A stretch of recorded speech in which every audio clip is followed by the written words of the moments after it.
Welcome everyone who is joining us online. We'll get started in just a moment. Feel free to settle in wherever you are and looking forward to this discussion. I see we have folks from all over the country joining. That's really exciting. Mhm.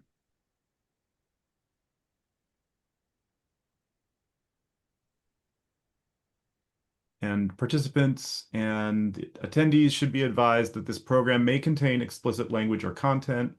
Viewer discretion is advised.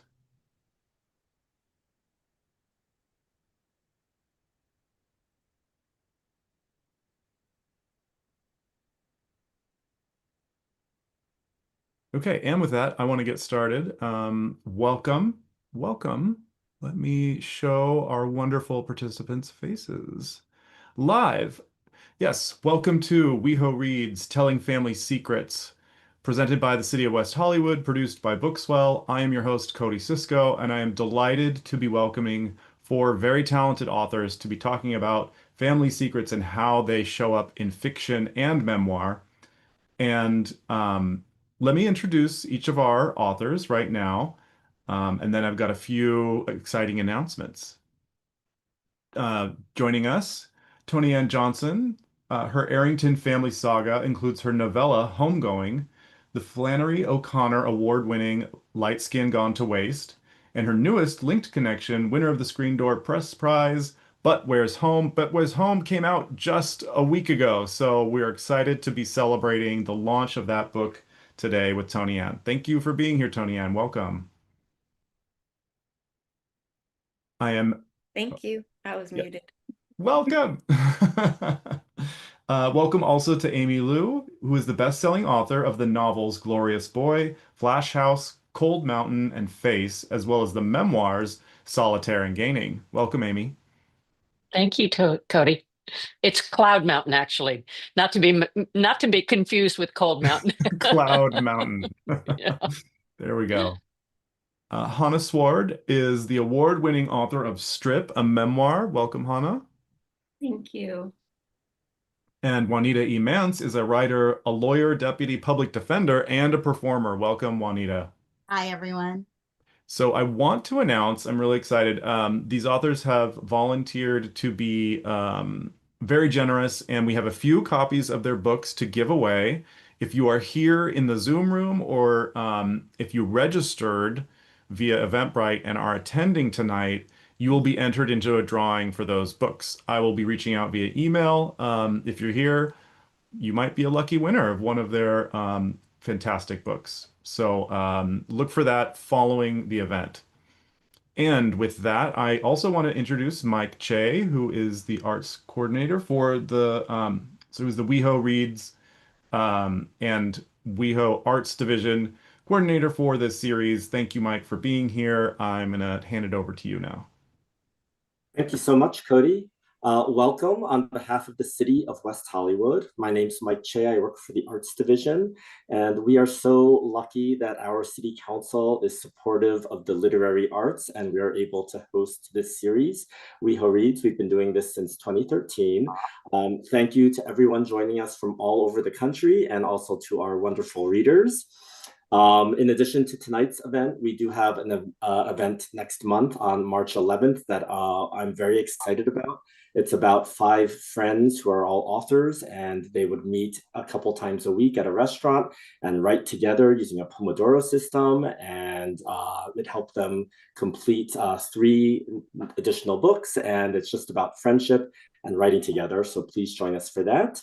And basically, we do want to take a moment to acknowledge that the land upon which the City of West Hollywood is located is the seized, unceded territory of the Gabrielino Tangpa and Gabrielino Teach peoples. We honor them and their descendants, and we are grateful for them. With that, I will turn this back over to Cody and to our wonderful authors. Thank you all for being here, and welcome. Thank you, Mike, and thank you to the City of West Hollywood for bringing us together.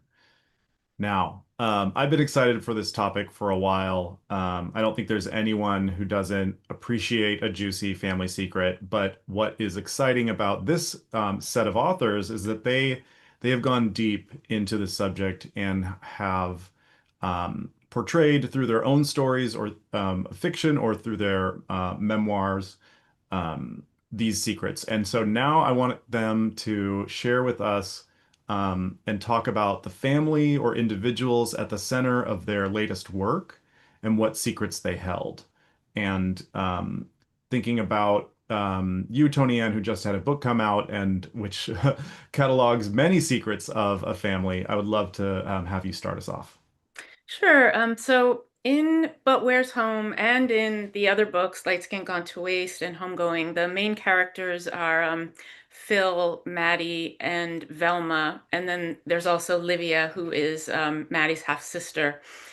And one of the biggest secrets in this family is Velma was abandoned as a toddler and separated from her birth mother.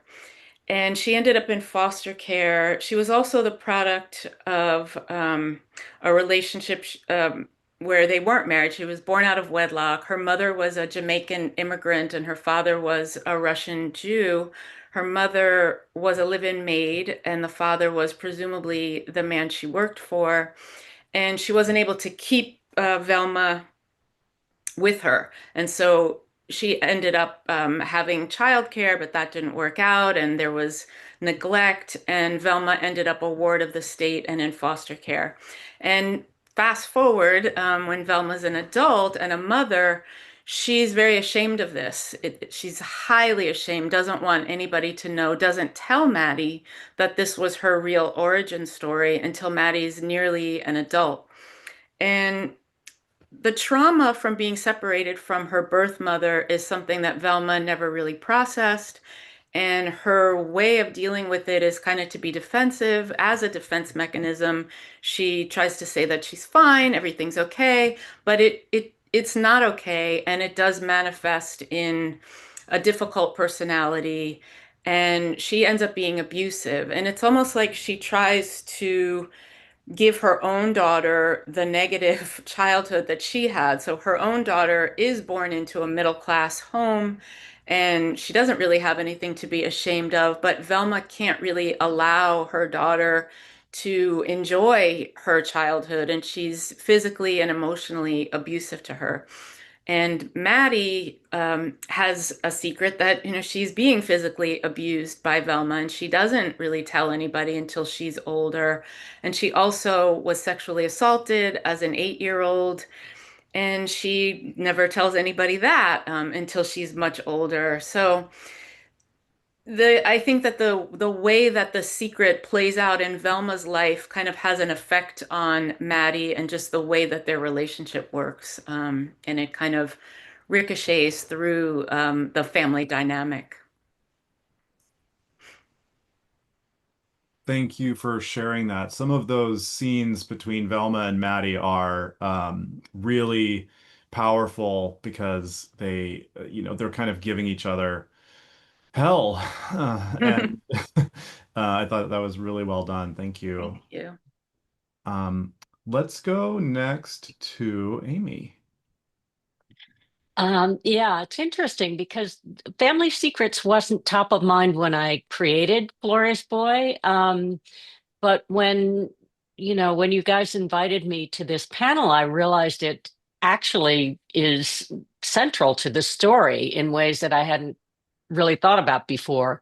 Obviously, I think virtually all family secrets revolve around shame. And there are many reasons why people are ashamed. In my own family, it had a lot to do with status and appearance and superficial stuff like that. But shame can also be centered on frailty and illness as well. And so in this story, the background is that there's a condition that's passed through different generations. that actually it bears similarity to autism, but it's a condition called Einstein syndrome because Einstein himself actually had it. And it causes late talking in little kids. They typically don't talk until 2 or 4, somewhere in there. And they are very, very hyper focused on particular things that interest them. They tend to be fairly antisocial as little kids, because they're more interested in physics and color and light and things like that. And if you're in a very conventional family, that's difficult to deal with. And my story takes place in the 1930s and 1940s, around World War II. And nobody knew about this syndrome hardly at all at that point. And there were lots of people that had it, lots of composers, Einstein, and they were all severely misunderstood. And in their conventional families, they were considered very shameful. And so once the kids grew out of the troubled period of this, the families tended to just shut the door on it and pretend that it had never happened. And so that's what happens in the backstory in my book, so that when the main characters start to deal with this, Claire and Shep are the parents, and Ty is their little boy, and he starts to exhibit the symptoms of this syndrome, they don't know what they're dealing with, even though it was in Shep's own family and he himself had it. Once he got to be old enough to remember, he was functional. So the family just shut the door on it, covered in shame, and never talked about it. So when little Ty comes up with this problem, parents don't recognize it. They don't know what to do about it. They can't diagnose it. And the mother feels like a failure because she can't bond. She can't develop the attachment that she needs to develop with Ty. And that disconnect, especially between her and Ty, has horrific consequences in this story because the family live on an island in British India that was occupied by the Japanese. And the story begins with the evacuation of the British and American families, which is what their family is. And on the eve of the evacuation, the mother is distracted, and the young girl who takes care of Ty, who's kind of adopted him and doesn't have the hangups about his speech and everything, she connects with him in a way that his mother can't. And they can't take her with him, so she basically steals the child, hides him, and the family is torn apart during the evacuation. And the rest of the story unfolds as they try to, both parents, Shep and Claire, in their different ways, try to find and save Ty. But it all would have been different had they not had this terrible family secret. Thank you, Aimee. I thought it was very poignant how you described Claire's heartache over not, being able to be the mother to her son that she wanted to be, and for reasons that she had no idea. And those secrets can have those dire consequences as you described. Thank you for sharing that. Let's see, Juanita, let's hear from you next. So Tales of an Inland Empire Girl is my memoir.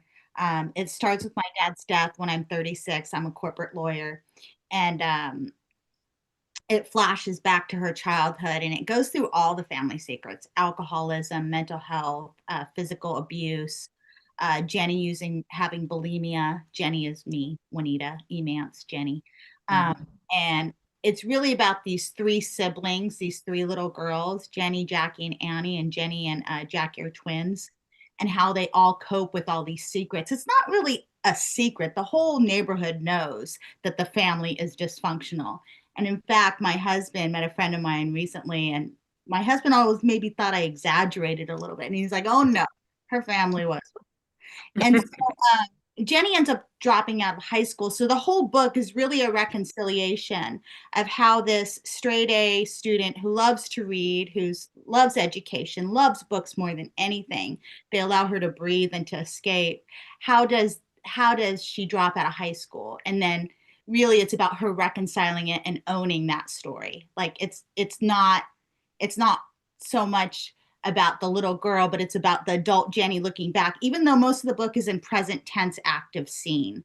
So you're living with Jenny as she's growing up in this family, and then you're flash forwarding at the end to her dad's funeral. And Jenny ends up just fine. But I do think it was, the family secret was me actually writing the book, right? The whole neighborhood knew. The cops were at her house every day, pretty much. So me working on the book for 15 years to publication, a lot of that was me becoming brave enough to put the story out there and to just own my own story and say, hey, this is the way I see it. And also the mother character, kind of taking her and understanding her more. I think secrets are important, but it's also really important in books to characterization, to understand these characters. So for me, it wasn't so much the secret of what the story's about. It's more about just revealing it in a coming of age memoir where there's no hiding there, right? So that's what it's about. Yeah, thank you. And I'm glad you brought up this idea of like how we tell the story and how we shape it and how we want to portray the events of our childhood, right? And we're going to come back to that later on. So thanks for sharing that. Hannah, you're up. Hi, everyone. Thank you so much for everyone who has zoomed in, and for Cody and West Hollywood Reads. And it's such an honor to be here. And really quickly, Aimee's a newer writer for myself, so I have not read her book, but I can attest to these two plug for Juanita and Toni Ann. Both of the writers, yeah. Both of those books blew me away. I really related so much to what Juanita was talking about. So I'm the author of Strip, a memoir, and the whole book, this is a book of secrets. And when I was invited to come here, I'm like, I don't think my family has any secrets. And it is a book of secrets. I'm not sure where that disconnect came from. The part that I'll be reading later, well, to set that up, it's a book, it's my story, and the secrets that were formed really early on. I was abducted from a park, and what the experience was after that was I got in trouble for that. And I was silenced. And so from the age of 6, silence, shame, secrets. So start right there. My father was in India. My mom was living in Florida, and this takes place in the beginning in Canada. And I was with my stepmother, who at the time did not want to be my mother. And so I got in trouble for that experience, and what it informed that speaking gets you in trouble. And my book is really about what happens when that shame and the secrets are internalized, and how, for me anyway, how that played out later in my life. The book deals with addiction, being in the sex trade, and addiction and being in the sex trade were secrets the whole time. So it was the writing of the book. And I really look forward to talking about the writing process, or the process of it, because I started this book with no intention of ever writing a book.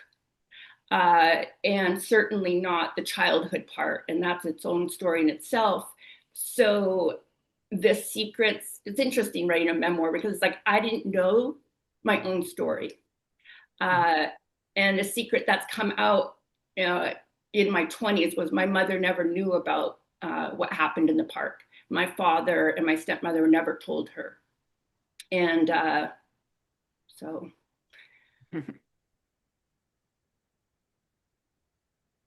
Oh, thank you for sharing that. you actually made a perfect segue because next we're going to talk about writing about secrets. So I actually think, Anna, let's stick with you for a bit. I'd love you to go into detail on how, how you write about those difficult moments and what you learned through the process of taking your painful memories and putting them into a book to share with an audience. Well, I think one of the things for myself, there's nothing I like talking about more than writing in the process, I've noticed more than the story itself. Like on the interviews I've done, I'm like, let's talk about process. Let's not talk about the actual story. The story, the process it was a 10-year process. And I began this process when I got sober. And I did not start with the beginning. I started with the secret where I was at in my life at that time, which was I was just getting out of the sex trade for the third time. I came out with my addiction. And the process was incredibly fragmented. And for me, that's really maybe part of holding a secret is that because as a small child, nothing was talked about, and it was stuffed down, that growing up just became this like chaotic, chaotic. It was just absolutely chaotic. And in the process of writing this, and I think there's really something to be said for a memoir taking the time that needs to be taken, because as I was writing it, I became more integrated. Like the fragments started connecting. And in that, with secrets, that unfolding kind of, and one of the things that's really interesting is that I didn't know, and it really didn't hit me until I was invited to come here tonight, that my mom not knowing about what happened in the park, like I'm still processing that. I don't know what to make of that, and I don't know what would have been different or happened. But in the process of writing the book, with the incredible shame, I was telling parts of the book that were easier to write before coming back in when I was, let's say, recovered enough, had enough strength to go back into those scenes where those secrets started. Yeah.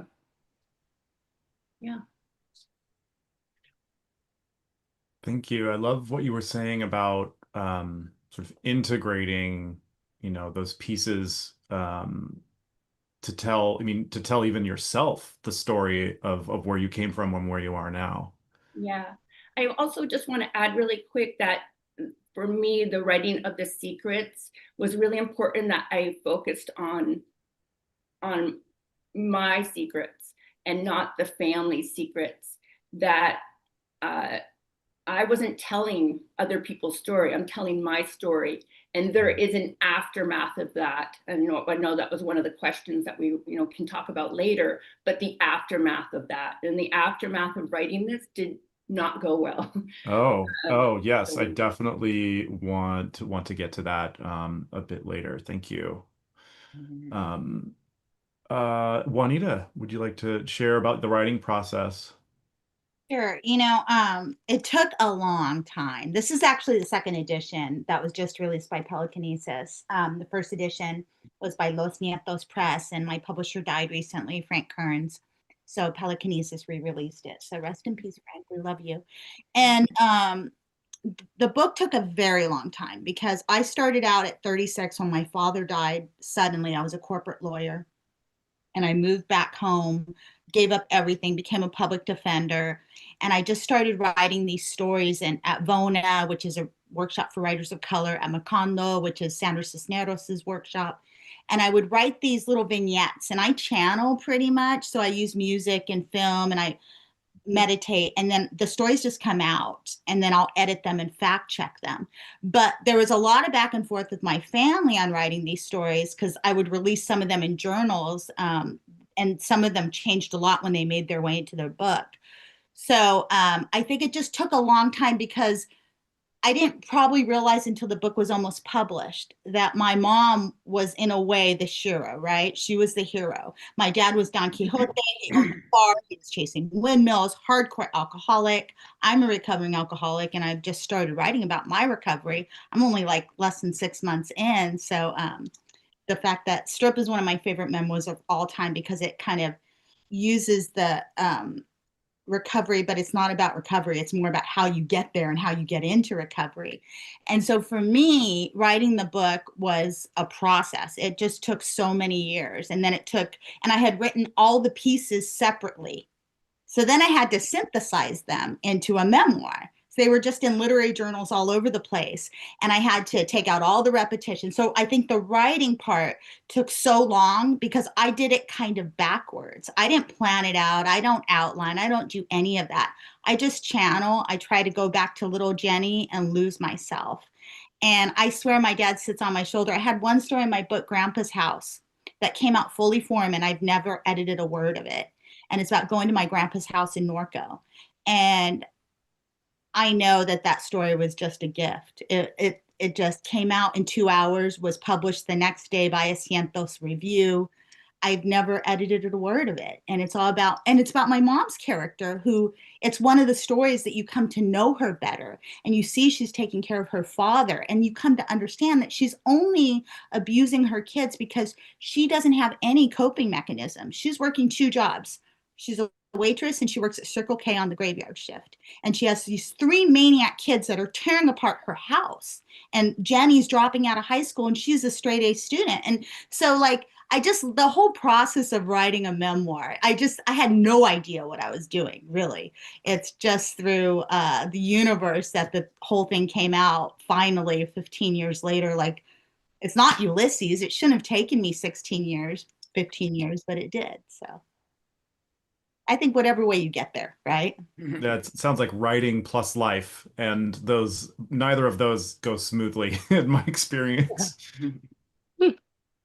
Aimee, we're shifting now more to fiction. I'd love to hear Sure. more about your process. Well, it's interesting. Sticking with the theme of telling family secrets, I have written two memoirs as well, because so I was really identifying with what you were saying, Juanita and Hannah, both, because my very first book, written when I was when that would be, you can see it, it's Solitaire. That was the first published memoir of anorexia way back in 1979. And that was a big family secret. My mother did not want that book published. She tried to get me to stop publishing it. She did not want the dirty laundry of my eating disorder, which had been undiagnosed because nobody was diagnosing them back in the 70s and 60s. So I had to overcome her to do that, but I had to write that story as part of my recovery. I didn't really have a voice until I wrote that book, and I didn't have any idea who I was, separate from the family, until I wrote that book. And then about 25 years later, I did it again because I realized that there was an awful lot that had been learned about eating disorders in the interim period, and a lot of scientific information that hadn't been there when Solitaire was. So I wrote this book, Gaining, and it looked more at the underlying personality, temperament, all the science that's underneath eating disorders, and that permeates families as well.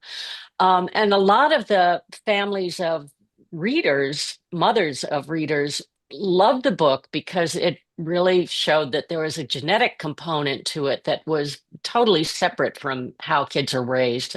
Not totally separate, but it did give another medical reason for the behavioral problems that come up with eating disorders. Not my mom. My mom, again, she tried to get me to stop publication. She just wasn't having it. So again, I kind of overcame her. She was fine with most of my fiction, as long as as long as she couldn't see the direct connection between her. So in my first novel, she again tried to get stop publication of that because the portrait of the parents in that book, they had a deeply flawed marriage, and it did reflect certain aspects of my parents' marriage.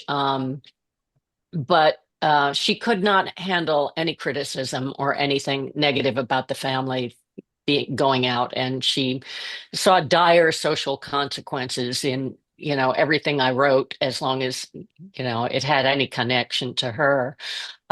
She never suffered any of those dire consequences, by the way. Her friends did not disown her. She did not lose any kind of social cachet at all, but she lived in dread of that, I guess. So I think it's interesting because Glorious Boy is my umpteenth book, and I think by the time I got to it, and it also took about 12, 15 years. So don't worry. I mean, writing is hard and slow, whatever you're writing. But I think that the idea of family secrets kind of filtered into the fiction because it's something that I battled with my entire writing life. And it's just, I do very fervently believe that the healthiest thing you can possibly do is open up your secrets and share them, admit them, tell them. Back when I was writing Solitaire, I came to the conclusion that nobody is perfect, and that this attempt to appear perfect is a terrible curse that can only damage families and individuals. So that's followed through all of my writing since then. Thank you for sharing that. Yeah, the toll that the secrets take and the healing power of figuring out how to tell them. It runs through all of your work. Something you said about forming an identity separate from the family. I think about a lot in the context of memoir and the discussions I have with people writing memoir. Because there may be a time when you feel you can't tell those secrets yet, like you're saying. But yeah, hello to all the parents out there. Toni Ann, tell us about But Where's Home is a linked collection of short stories, fiction, fictionalized family. Tell us about the writing process for you. So it's autobiographical fiction, and I'm going to talk about Velma and Maddie. So when I was working on Light Skin Gone to Waste, when I was working on the draft with my editor, Roxane Gay, there was a portion of the book that detailed Maddie's sexual assault. So Maddie's parents left her alone in a hotel room with a hotel babysitter who was male, and she was assaulted. And it went beat through beat. But Roxane didn't believe that these parents would actually leave their child. And she said, "You can have that, but you have to convince me that they would actually do that." And so I had to call my mother to ask her what was going through your head, because this really happened. So, what was going through your head when you left me with this babysitter? And my mother got very defensive and started yelling at me and started saying that if something happened, why I should have said something. And she was sort of almost blaming me for my own assault. And that shows up in But Where's Home? There's two stories, Far Away from There and Far Away from Here. And in Far Away from Here, Maddie is at a point, she's 58, and she recounts that I've changed it, sort of fictionalize it, but she talks about trying to get this information from her mother and what happened, and something just like snapped in her head, and she just doesn't want to do this anymore. She's just like, this is, 50 some years of abuse, and this person is never going to take accountability, never going to have empathy, never going to change. And she just doesn't want to do it anymore. And so she withdraws from the relationship. And that's what happens in the story of Far Away From Here. And what I learned through writing the story was that the way for me to heal was to go back to that child, go back to that little girl who was abused. So Maddie's sexually abused at the age of 8, but then there's also an incident where she's trying to talk to her mother about something, and her mother is very violent and hits her in the head. And she says something to her mother that sounds like an adult, because she says that she's gonna, if her mother's mean and if she's not nicer to her, she's gonna stick her in the home when she gets old. But Maddie doesn't even really know what the home is. Like, she just sort of pulling that out of somewhere. And what occurred to me was I felt like my older, higher self was there with me at that point and with Maddie.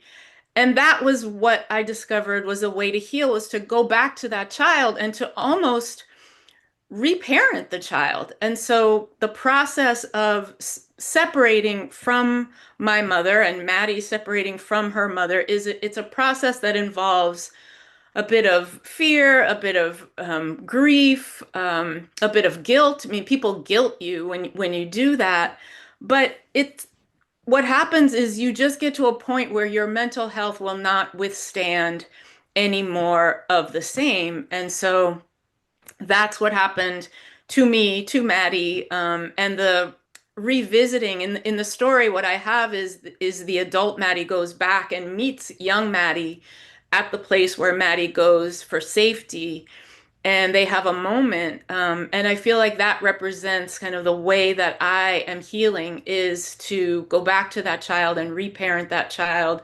I've changed the voice that I hear in my head all the time. For most of my life, I always talked to myself in the voice that my mother talked to me in, which was very critical and always blaming me, and everything was my fault and I was unworthy. And I've had to work to change that voice to a kinder, more compassionate, more loving voice. And so through the process of writing that, it was at once one story, but my editor had it separated into two. But through the process of writing those stories, that's what I learned, was just how I could heal my child, my inner child. Amazing to think about that creative act of healing being so interlinked with the creative act of writing. It's basically magic. I think it works. It's helping. Yeah. I'm glad. I'm so glad. And I'd love to hear now from each of you some of your work. I'd love to hear the words. So Toni Ann, why don't we start with you? And Okay. I'm going to put a link to your website in the chat so people can go find you. And you've got a lot of events coming up for your book tour, so that's something that people can follow along and join in if they want. Ready? Let's do it. Okay.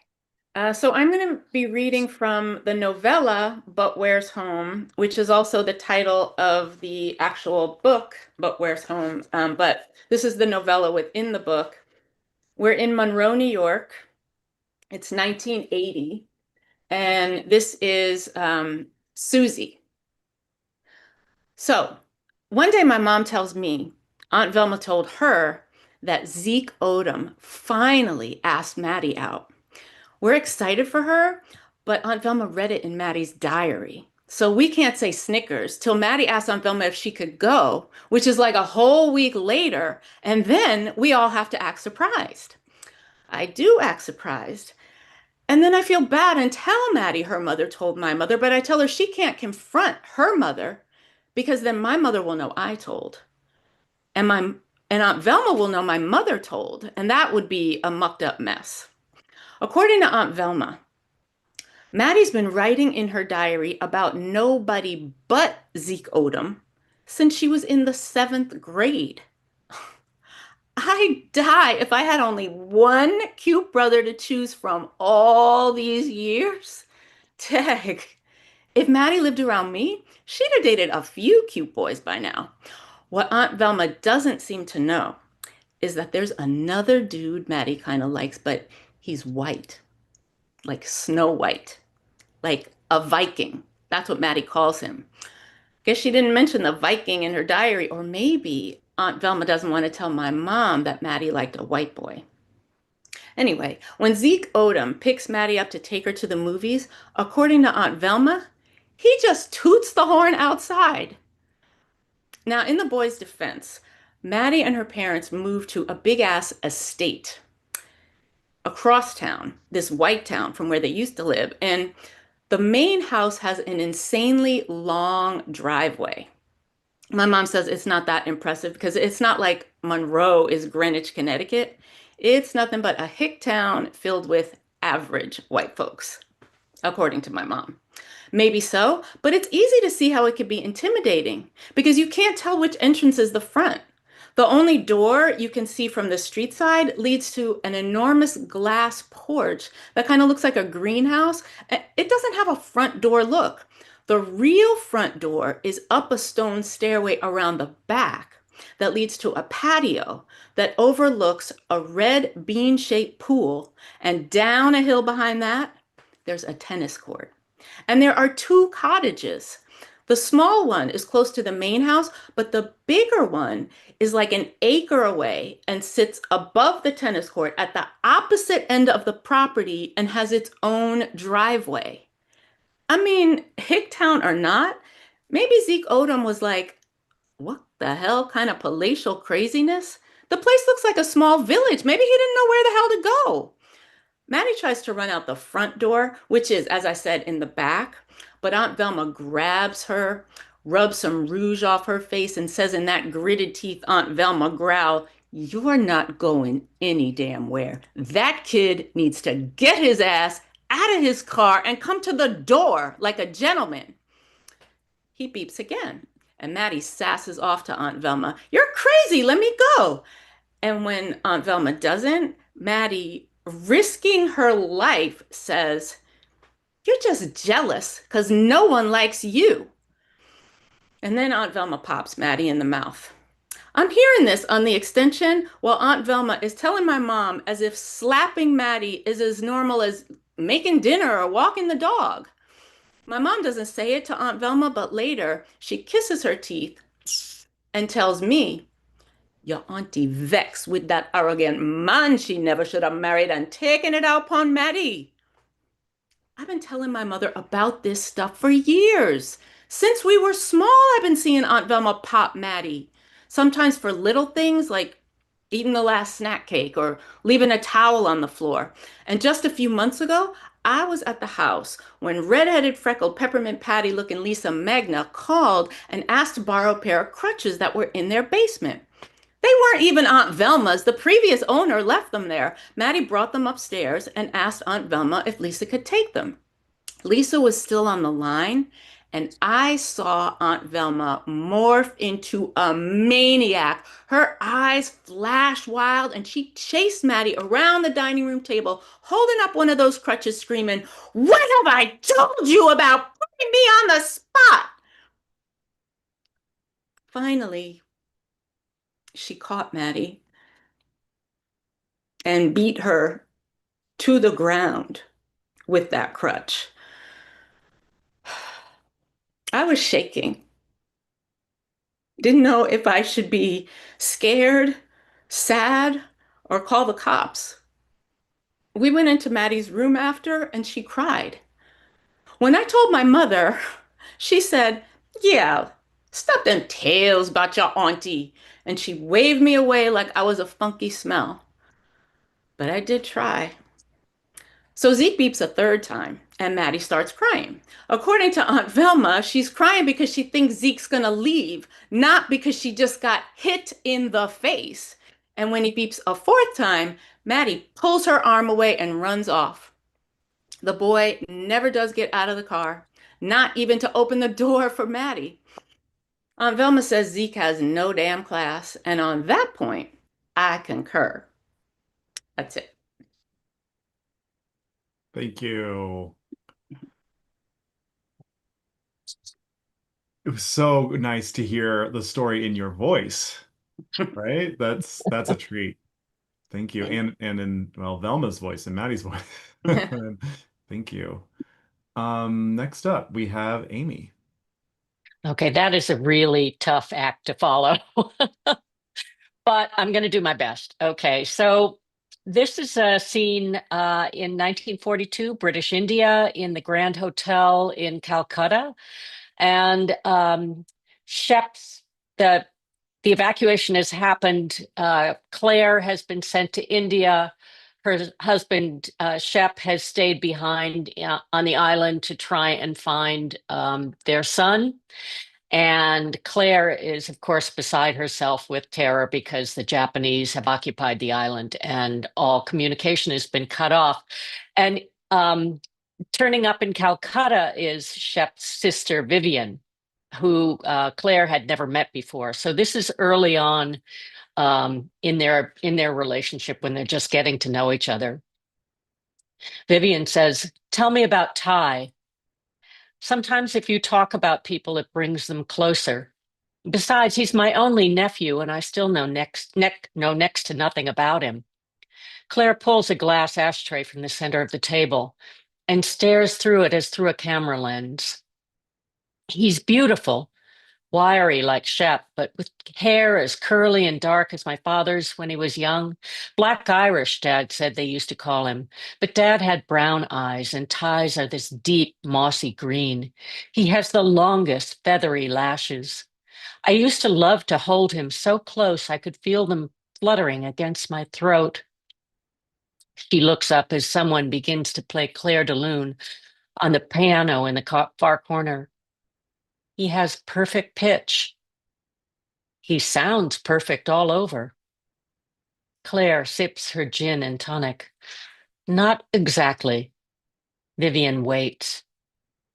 "If he were perfect, or if I were more so, we'd all be together now." "Claire," Viv starts to protest, but Claire cuts her off. "Ty didn't talk, at least not in words, and not to me." She describes her son's obsessions with plants and water and light and music, humming in perfect pitch, but never singing. His tantrums and remarkable memory. I could see what he loved. Sometimes I felt as if I could see his brain working. Shep said the same thing. But around the time Ty should have started talking, something went wrong. I can't explain it. Her voice cracks. The girl who looked after him, though, she understood him as I never could seem to. As Vivian waits, she seems to be measuring her thoughts. Finally, Viv says, "I was 4 years old before I uttered my first word, Claire. Shep wasn't nearly that late, but when he still wasn't speaking at 2, I remember Father dismissing us both as retarded. Shep could not, however, hold a candle to my earliest tantrums." She grins. "Sounds like your boy's a chip off the old block." Claire shuts her eyes to stop the sudden waffling motion that comes over her. This must be how car crash survivors feel when presented with evidence that they could have prevented their family's death if they'd just consulted the right mechanic. She can't have heard this right. Shep never so much as hinted that Ty's condition might be inherited. As far as I could tell, it mystified him. Vivian sighs. "It would have. Remember, I'm nearly 4 years older. By the time Shep was 3, we were both talking just fine. And in any case, we were raised to be neither seen nor heard. So other than that crack about retardation, the issue was never mentioned. In our family, admitting flaws or weakness was almost as inexcusable as expressing love." That abyss between Shep and his parents. Was it conceivable that Shep himself? "You know who else was a late talker," Viv says. Claire looks at her. Einstein. Einstein. Vivian.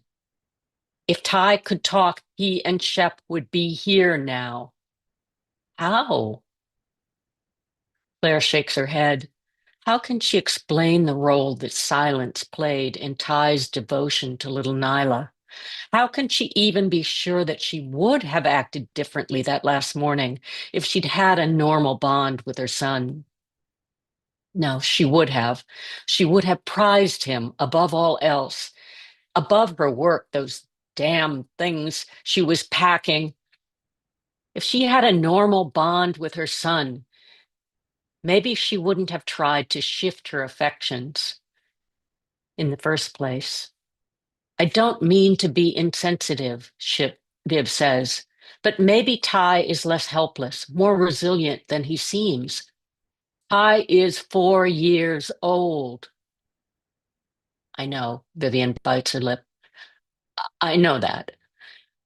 Claire stares at the fan circling overhead.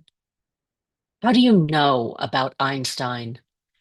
They fortify themselves with another round of drinks, and Vivian explains that she was once assigned to write about Einstein's midlife travels in the Far East. I knew next to nothing about the man, so I read everything I could get my hands on, including some fascinating descriptions of him as a young child that made me feel as if I were reading about myself, easily bored by the demands of others, perceived as rude and incorrigible, obsessively interested in mysteries that no one else could seem to notice, willfully stubborn and self-contained, and frequently written off as stupid. He nearly brained his sister with a bowling ball during one tantrum, and he didn't say his first words until he was 3. But Einstein's a genius, Viv. Everyone says so now, but his parents and teachers never thought so any more than mine did.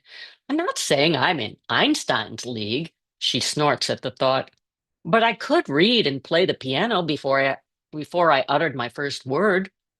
And I do recall that when I finally started talking, it seemed rather pointless since no one was interested in the things I wanted to talk about. That was Einstein's burden, of course, to the nth degree. But what explains it? I couldn't find a medical reason. However, I did find a number of other childhood mutes who also turned out to be all right. The pianist Clara Schumann and Arthur Rubinstein. You dug all this up and never told Shep? Viv rolls her bottle of Lion Ale between her palms. I'm sure I meant to send him the article, but then Shep never mentioned any concern about his glorious boy. This is the first I've thought of Einstein in years. And that's how secrets get told and kept. Thank you, Aimee. I'm so glad you brought into it the silence, the painful silence and the not knowing. Wonderful. Okay, next up, we're going to go to Juanita. And make sure you unmute. There we go. Let's do this. There we go. Thank you. This is from Tales of an Inland Empire Girl. It's about a third of the way through. It's called Summertime. It's near the end of summer. Dad's tattered blue pickup truck with an equally tattered camper shell sits in the driveway, along with Mom's new small brown Pinto station wagon. Loud yells and screams are coming from inside the house. We can hear glass breaking, a door slamming. We're watching from up on the roof. Jackie and I watch as Mom rushes out of the house, dragging our little sister Annie by the hand. Annie is crying, fat tears running down her face, her long brown hair disheveled. I don't want to go by myself, she sobs. My dad comes outside. His white skin is sunburned bright red. His ample stomach bulges out of the bottom of his green Mayflower uniform. Judy, get back here. Don't leave, he pleads. No, fuck you, John. I'm leaving you. Keep those twins. They're little bitches. I'll take Annie, Mom yells back. We stare at the chaotic, familiar scene below. It is almost like a dysfunctional version of the sitcoms we watch so obsessively on TV. Mom pushes Annie into the back seat of her car, screaming, "Stop crying!" Mom starts the car, and Dad runs to the car. He bangs on the window, begging my mom not to leave. Mom flips him off and drives away. I see Annie as she cranes her head out the window and looks up at us on the roof. We wave. Watching Mom and Annie drive away, I feel as if I swallowed a grapefruit whole. All of the bad things that could happen run through my mind like a movie. Mom could run a red light and get hit by a semi-truck, or she could hit the center divider on the freeway and get them trapped inside the car.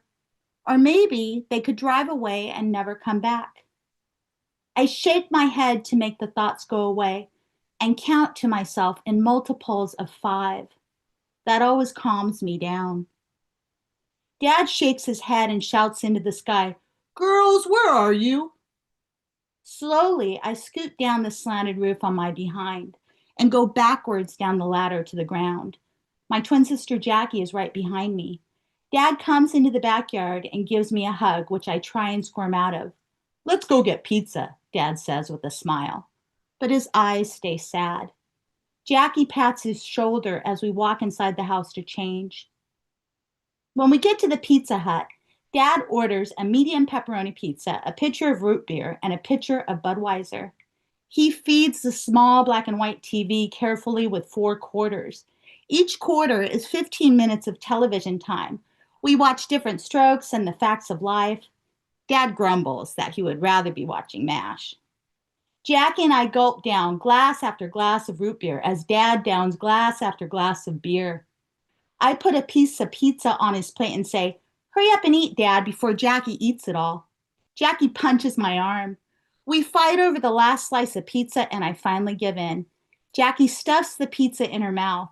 As cheese and sauce dribble down her chin, she says, "Annie's gonna be mad she missed this." Laughing, I get up and go to the bathroom. In the bathroom, when I am done peeing, I flush the toilet and think, if I can finish counting to 10 before the flushing stops, then they're okay. I finish counting right before the flushing stops. "God, if you're there," I pray, "please make sure they're okay." I whisper to myself, crossing myself again and again. Later, I will make myself throw up the pizza. I walk slowly back to the red and white checkered table and see Jackie prodding my dad awake. "Come on, Dad, time to go." His beer pitcher is empty. We climb into the back of Dad's pickup shell and we lay down, our heads on green packing blankets.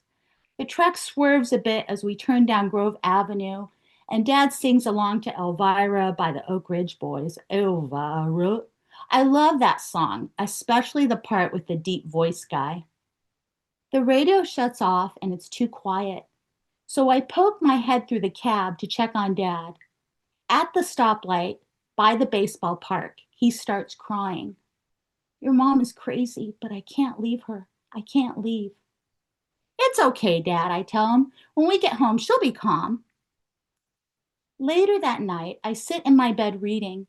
Jackie is asleep in the bed next to mine, her blue and white striped Kmart comforter tucked under her chin. She's drooling onto her pillow. We share a room because Jackie is afraid to sleep alone. Dad built our beds into the wall and painted them a chalky white color, even though I wanted mine painted white mint green. Jackie is scared of the dark.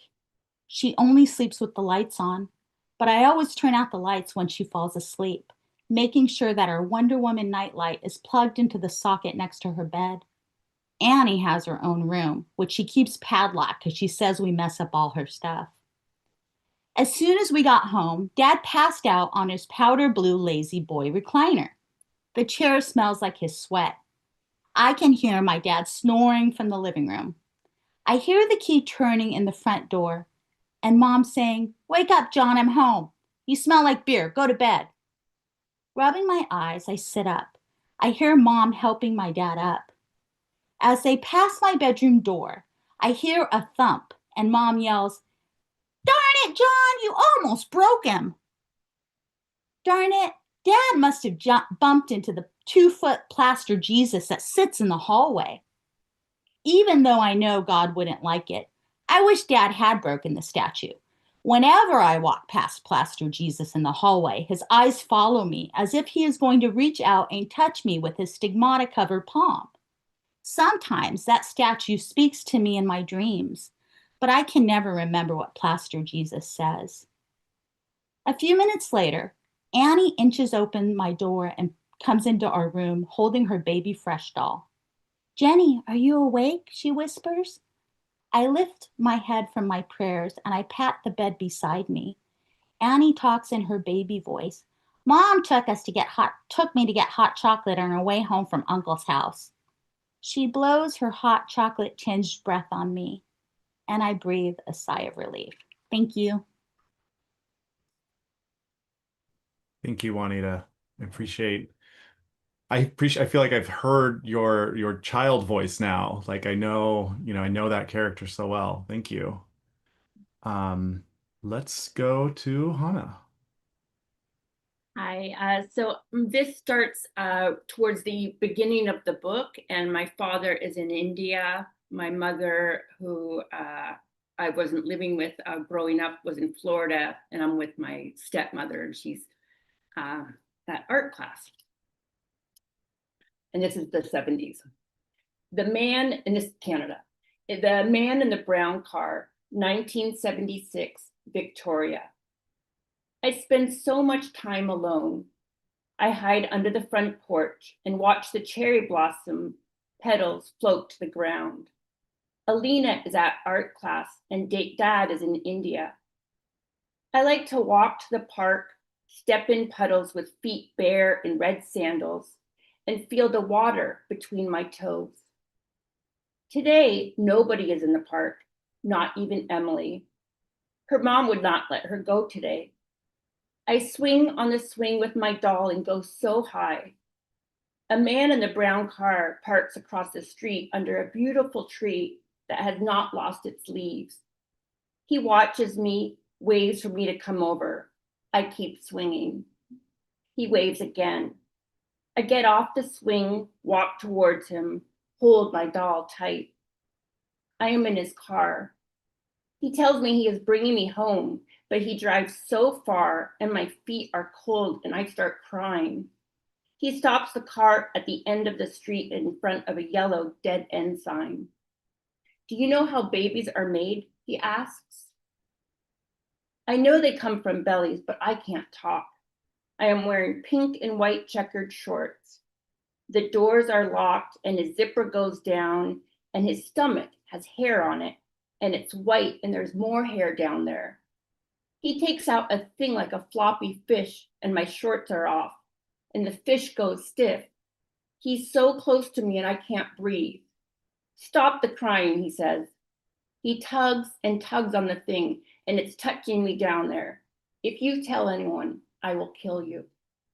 I hold my doll's hands so tight and try to hold my breath so I don't cry and close my eyes. "Open them," he says. "Look down." So much white stuff comes out of the fish and it's all over me. He tells me again, if I tell anyone, he will kill me. I can't stop crying and I know that is not good. I promise I won't. He drives around and around and my shorts are back on, but they don't feel good. They are wet like my feet. He brings me back to the park and the brown car goes away. I am not dead and my doll has lost her shoe. I am at the police station and my clothes and my doll are in plastic bags. I don't know how I got there and I am so scared because all I can think is that he will come back to kill me if he knew I told, but I don't remember telling or how I got here, but I am sitting with Alina and she is not happy with me. She is mad. We get in the police car and drive and look for the man in the brown car. It gets dark and Alina brings me home. I don't want my dad in India and my mom in Florida. I just want them to come home. Big nightmares and my monkey Pushkin. I pee my pants a lot and have big nightmares about having a baby. I try to keep my eyes open all night and hold on to my monkey Pushkin. He's made of gray wool socks and has very long legs and arms that can wrap around me. There's a monkey tree out my window, but I never see monkeys in it. They're probably waiting for the bananas to grow. Dad is back from India, and he said that could take a very long time. When I do shut my eyes, my belly grows so big in the night, and I walk in my sleep to Dad's and Alina's room. I lay on the itchy rug on my back, put my knees up with my feet on the floor, and I cry and I push so hard. There is a baby in me, and it won't come out. I know I do, because when I wake up, that's where I am, and I'm all sweaty, and there is no baby in me anymore. But every night when my eyes go shut, the baby comes back. When I go to my room, Pushkin is on the floor with his legs all spread out. Dad picks me up from school at lunchtime, and we go to the doctor's. So many days of school I miss. In a small white room with a metal bed, I have to go to sleep, and it is very hard.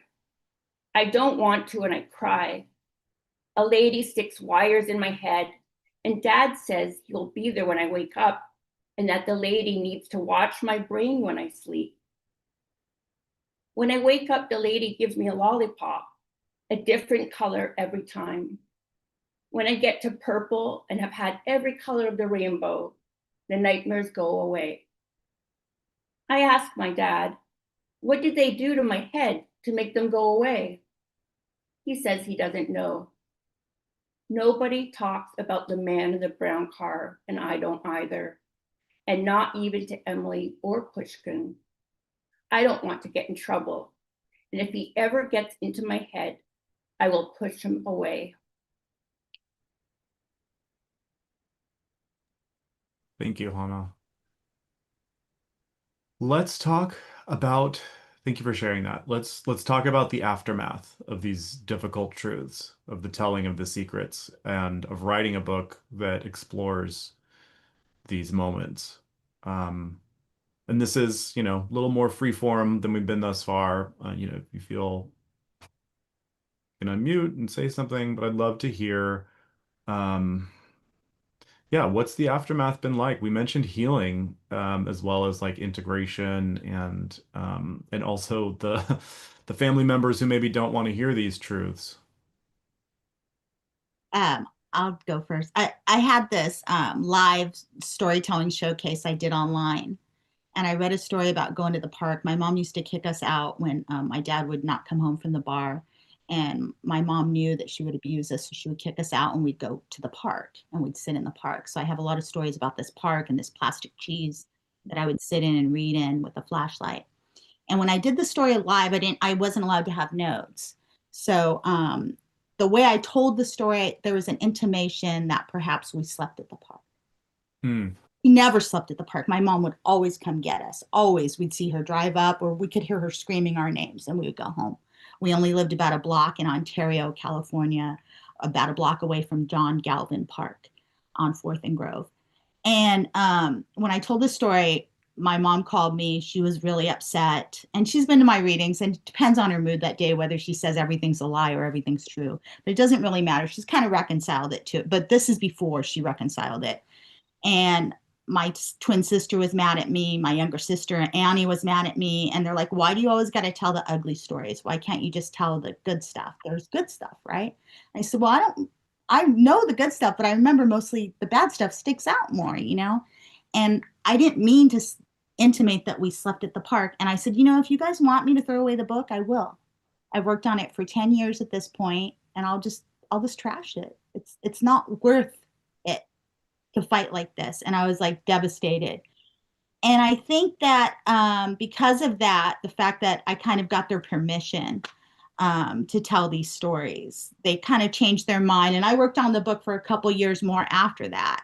So, there's some stuff I didn't tell. You don't have to tell every story.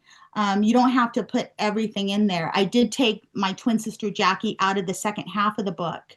And I replaced her with my two best friends, who kind of became stand-ins for Annie and Jackie, so that I didn't have to tell what happened with Annie and Jackie and their particular journeys, right? I focused more on the character of Jenny and why Jenny dropped out of high school, why Jenny started drinking, why Jenny started not going to school and all that.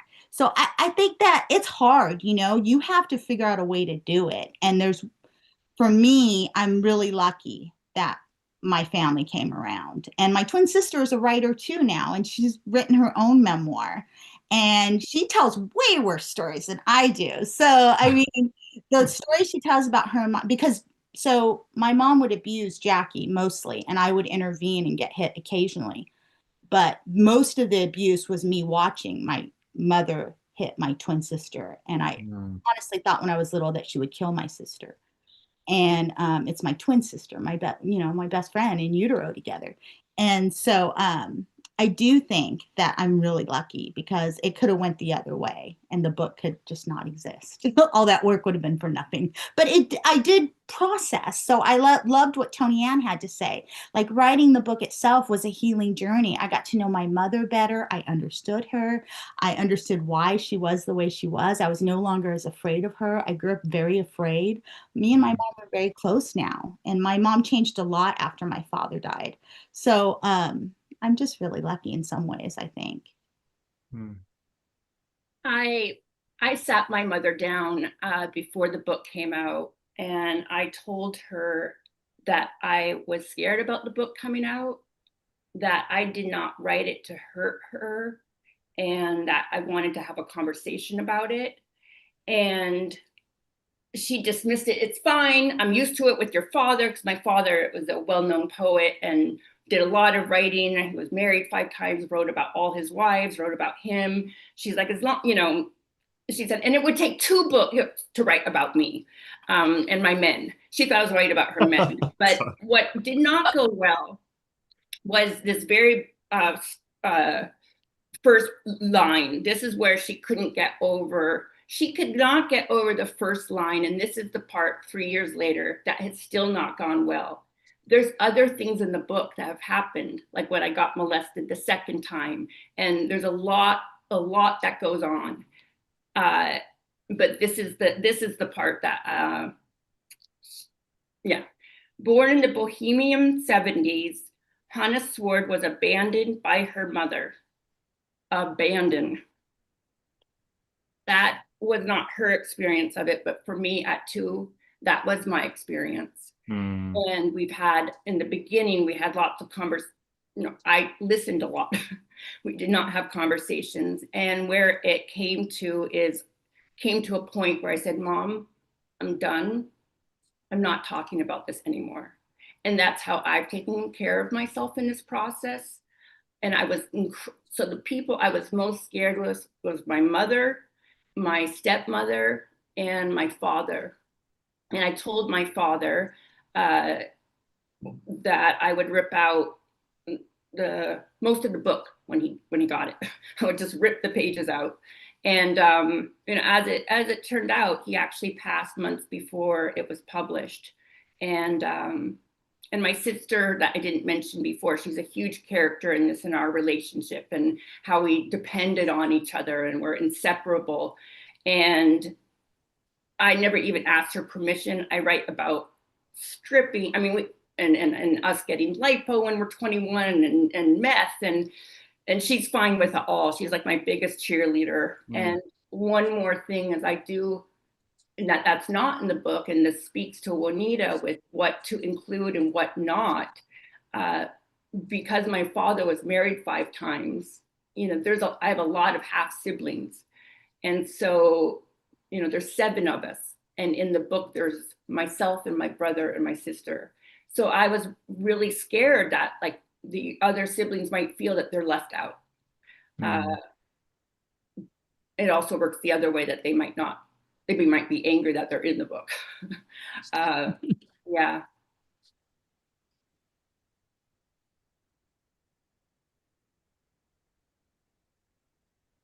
Amy's box is lit, so I thought you were talking, but there was some fallout for me with Homegoing. So my mother and I stopped speaking in November of 2021, but I did go see her for her 90th birthday in August of 2021.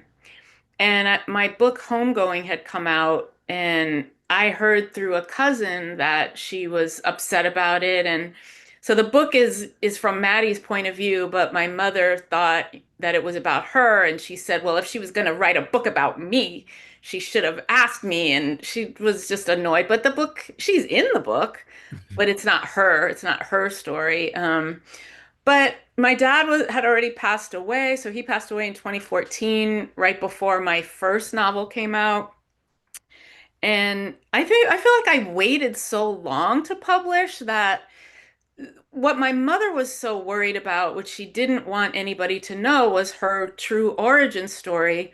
And initially, I didn't include it in the first draft of Light Skin Gone to Waste, but I felt like it helped to add that. It humanized her a bit, even though she's still a difficult character and people may not like her, at least they can see, well, she had childhood trauma, so that's why she's that way. So I thought it was being more fair to her by adding it. But the fallout, the fallout from Light Skin Gone to Waste is that I don't talk to my mother anymore. So, but that would have happened whether there was a book or not, just because narcissism. So I just outgrew the need to be abused. So I just got to a point where I was done.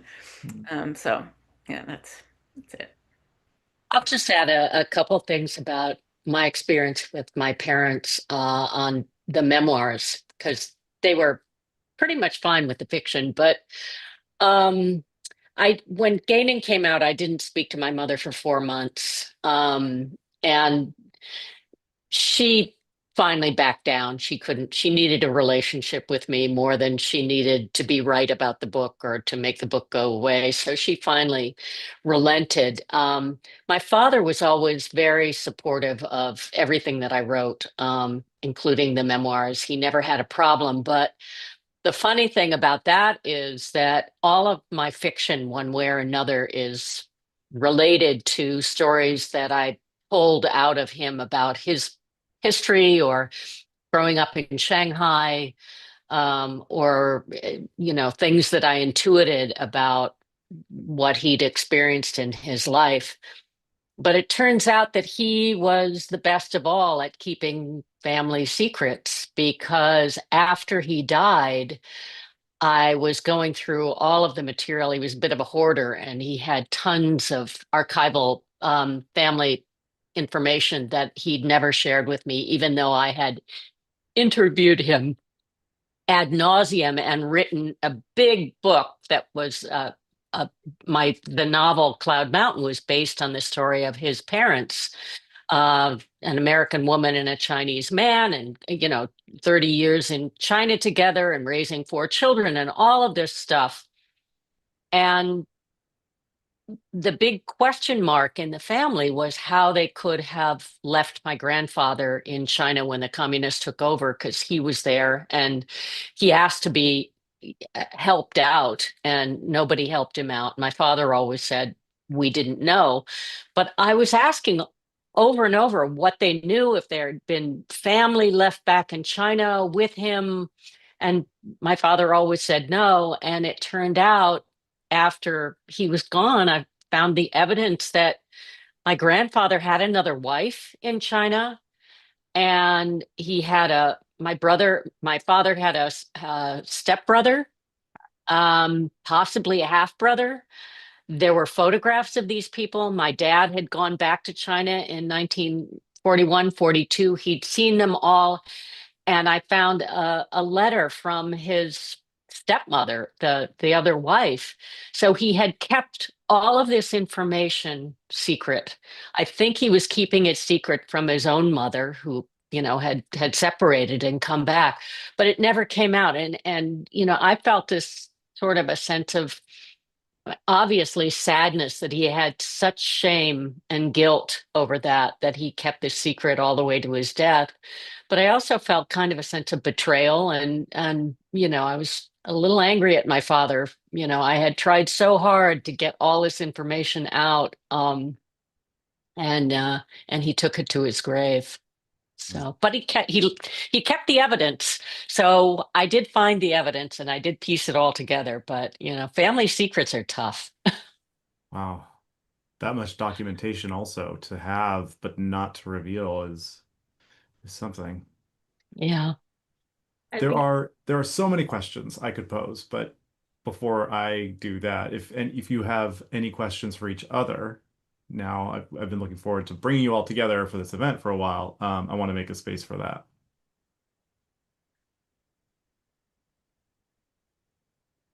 And if Anna, what not, were you going to say? You were about to Anna? say something. I was going to speak to the after of publishing a book for myself, more information was found out. Some of the memories, like I didn't remember everything. Like I did not remember seeing the man in the brown car drive around the schoolyard after school. It was my friend years later, that told me. He's like, you saw him and you pointed him out to me. Oh, wow. And it just really makes me think about the repercussions and the aftermath of the secrets and how those secrets harm other people. Yeah. Yeah. Yeah. There's one secret in my book that I didn't write about. My dad had a daughter that was killed, and my mom had a son that died. And I write about my mom's son dying in a car accident when he was 4. He was deaf and disabled, and he got hit by a car when my mom had just met my dad, and she was out looking for him. But my dad had a daughter that was killed by the babysitter, is what Jenny thinks in the book, and she references that. But it wasn't the babysitter; it was someone he was having an affair with, we believe. And so it's really interesting that I kind of cheated because I only went with what Jenny knew as a kid, right? Because it's written in present tense active scene. So it's Jenny's knowledge at the time that she's living her life. And so I didn't have to address some of these hard issues because I still don't fully know the whole story. Neither does my mother. He lost custody of his other daughters because of that. It was from his first marriage. And so, and the babysitter or the woman he was having an affair with killed his daughter with his wife that he had 2 other children with. So I do think it's interesting, that idea of secrets and how they harm, and what you know or what you don't know, and will you ever know the full story of some of these secrets that are really old secrets, right?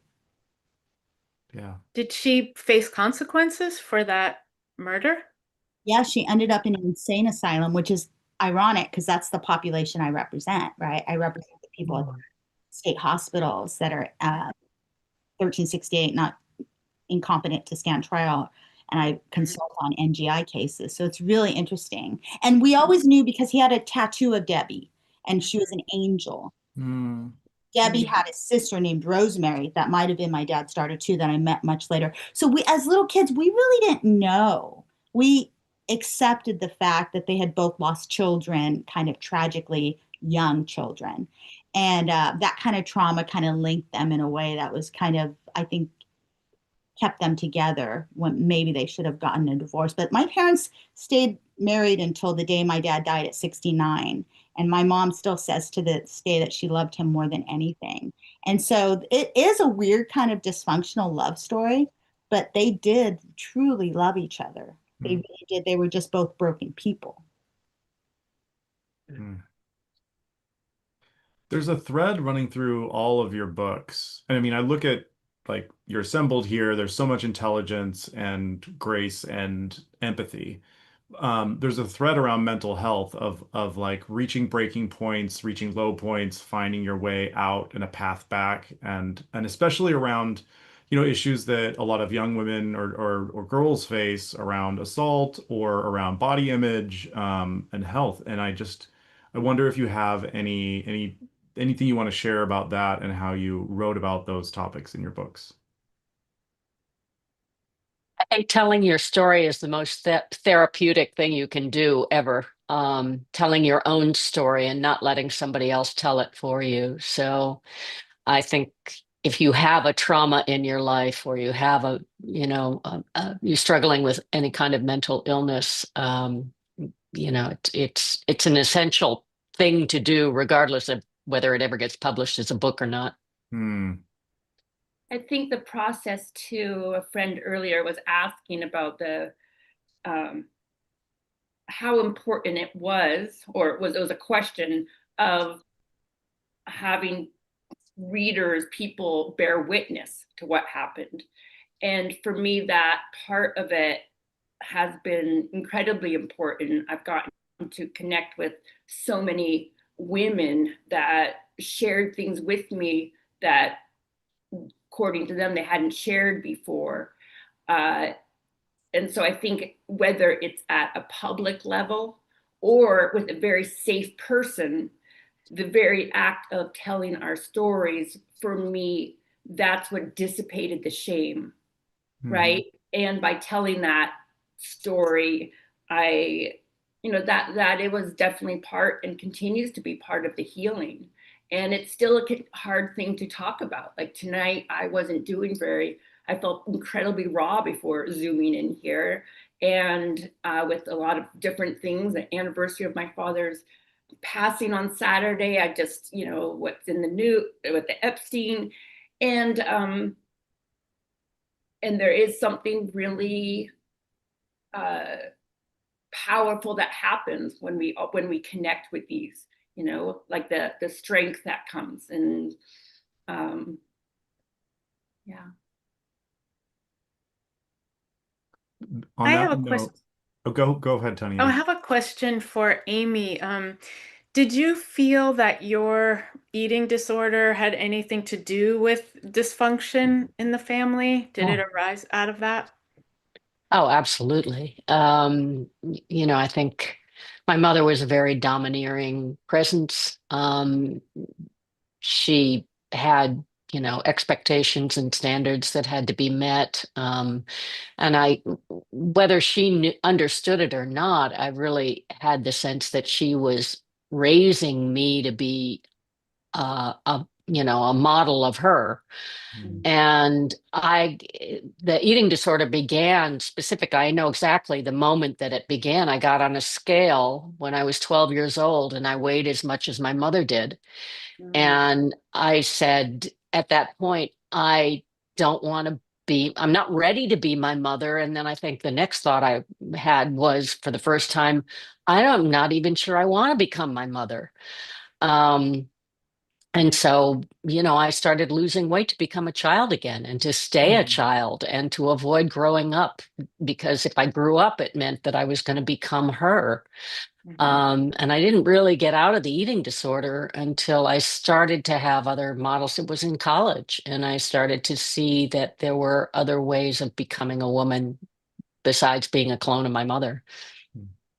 Yeah, I'm asking because in my household, my family was very dysfunctional, and my mother had bouts of where she just wouldn't talk to me for like weeks sometimes. And one of the times was when I was 13. And before that, she had bought me a blazer, and she didn't like how it fit on me. And she was like, does that fit you? And I said, yeah, it's nice. And she said, bullshit, you're getting fatter every day. And I just sort of imploded, and I just started I went on this Dr. Stillman's quick weight loss diet, and I just like lost a lot of weight, didn't menstruate for several months, and my mother just ignored it. She didn't seem to care, and it was an argument that my father had. I remember him chasing me out of the house. I left the house without eating, and he was trying to feed me breakfast. But part of the reason I was doing it was to get my mother's attention again. She wasn't talking to me. And also, like, I just felt like, well, I could just starve myself until I die. And then what will she think? Like, it was almost like I was punishing myself to punish her in a way. But I think she helped me have that eating disorder. Yeah. Yeah. It's a combination of factors. Yeah. Yeah, for sure. I never really wrote about my bulimia until I wrote the book, and it's just one line that I made myself throw up the pizza later. I had bulimia for years, and there was a lot of shame with that, and my other people in my family too. I think it was the OCD with the counting, the OCD, the anxiety disorder, the depression in high school. It's all related to the chaos in the home, right? It just is, and now when you go to these conferences about mental health for lawyers, and sometimes I'll go to the state hospital to do trainings, they don't really talk about, they talk about trauma more now, right? What causes this? The traumatic environments, right? It's the trauma that you're not dealing with. Why have I drank since I was 12 until I was 54, you know? And yeah, it's interesting. Mental health, mental illness. We're all mentally ill, right? I always say I can do crazy, I can't do sane. And it makes me a good public defender. And I work in mental health courts. Ironic that, and my twin sister is a special ed teacher and works in a continuation school. We all work in these really, me and my twin both work in really chaotic environments that I don't think we could work in, except for the fact that it feels normal. So we're coming up near the end, but I think we have time for one more question. And this one came through from our viewers on YouTube. What is one thing you've gained from the writing experience or you're most happy about? For me, it's freedom. Just I'm not hiding anything anymore. Like, it was shameful to talk about being physically abused, and my mother would deny it or say that it wasn't that bad or say that it was my father's fault. And now just sort of putting it out there, putting everything out there, I just feel like I can be myself. I can be my authentic self because nobody can hold anything over me because I've put it out there. So no shame. I dedicate my book to learning to sit in the hours, and that's been the very process of writing the book enabled me to learn how to tolerate the emotions that were coming up. And as Toni Ann was saying earlier, I don't even want to say reparent, but parent the child. And then the other thing is the incredible community that came from the book. It surpassed my expectations, in particular connecting with World Without Exploitation in DC, and just the things that have come from it. It's been absolutely remarkable. You know, I really believe a book takes on a life of its own. And I really connect with what you're saying, Toni Ann, about the freedom. I'm not hiding anything today.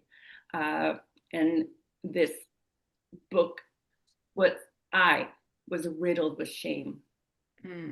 This book is a book of secrets that I was afraid, that I never thought I was going to tell anybody, let alone put it out there. So there's something very, very powerful that happens in that.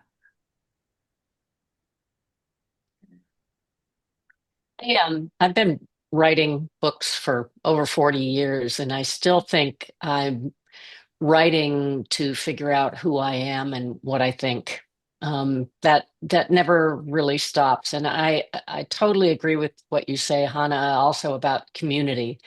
So many different communities I've been a part of, starting with the community that formed when Solitaire was published way back in 1979.